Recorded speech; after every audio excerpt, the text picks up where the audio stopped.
स्वागत है आपका क्राइम सीरीज 47 पर। मैं हूं आशीष कुमार। ठीक 12 साल पहले दिल्ली की सड़कों पर निर्भया के साथ जिस खौफनाक मंजर को अंजाम दिया गया था, जिसमें से 6 दोषियों में से एक छठा दोषी नाबालिग था, उसे उस वक्त के तत्कालीन कानून का लाभ मिल गया था। उस वक्त नाबालिग की जो उम्र सीमा थी वह 18 साल तय किया गया था।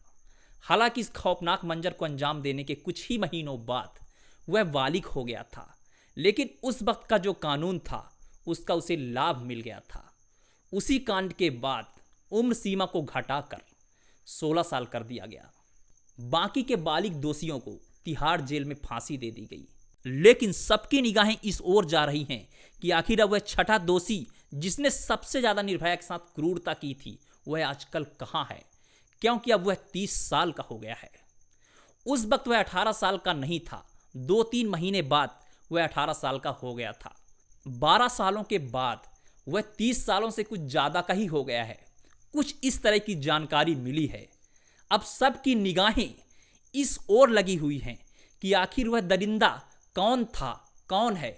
लेकिन जो जानकारी प्राप्त हुई है उस नाबालिग के बारे में कि उस नाबालिग का चेहरा आज तक किसी ने नहीं देखा, क्योंकि जो कानून कहता है उसके मुताबिक उसे बाल सुधार गृह भेजा गया था।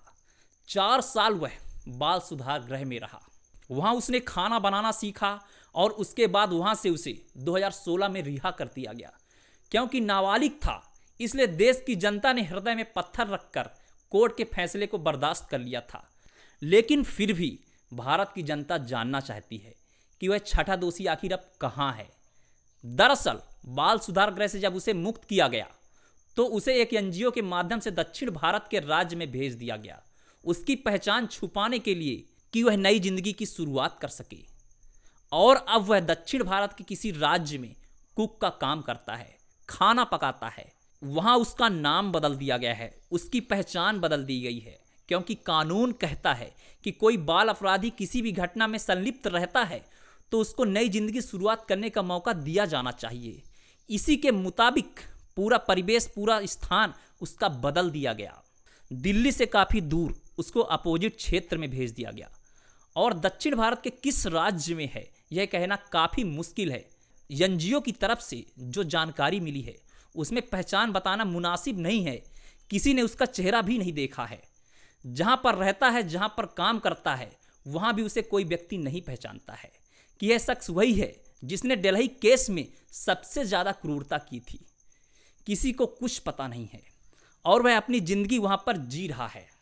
लेकिन फिर भी सबकी निगाहें जरूर उसी पर लगी हुई है कि आखिर वह कहाँ है।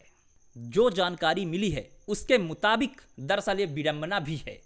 जब वह नाबालिग लड़का गांव से चला था दिल्ली के लिए काम करने के लिए, तो राम सिंह जो आरोपी था जिसे दोषी करार दिया गया, उसके पास वह लड़का गाड़ी साफ करने का नौकरी किया करता था। जांच में यह पता चला कि उसका 8,000 रुपये राम सिंह के यहाँ बाकी था। उसी के वसूली के लिए, उसी पैसे को मांगने के लिए अक्सर वह राम सिंह के पास जाया करता था। और जिस काली रात को खौफनाक मंजर को अंजाम दिया गया, उस रात भी पैसा मांगने के लिए वह आया था। और इस घटना में सबसे ज़्यादा क्रूरता करने वाला आरोपी साबित हुआ। खैर, हमारा कानून जो कहता है उसके मुताबिक जो प्रावधान है उसकी पहचान छुपाई गई है और उसे दक्षिण भारत के किसी राज्य में भेज दिया गया है। लेकिन इतना तय है कि आज भी दिल्ली के लोग, पूरे देश के लोग उस शख्स को भूले नहीं हैं। नाबालिग था, बेशक इसका उसे लाभ मिल गया, लेकिन जो उसने क्रूरता की थी वह अक्षम्य था, उसे क्षमा नहीं किया जा सकता। इसमें आप सभी की क्या राय है कमेंट सेक्शन पर जरूर व्यक्त कीजिएगा। आप चैनल को भले सब्सक्राइब मत कीजिए, लेकिन एक लाइक देकर इस मुहिम में जरूर अपना योगदान दीजिए। धन्यवाद।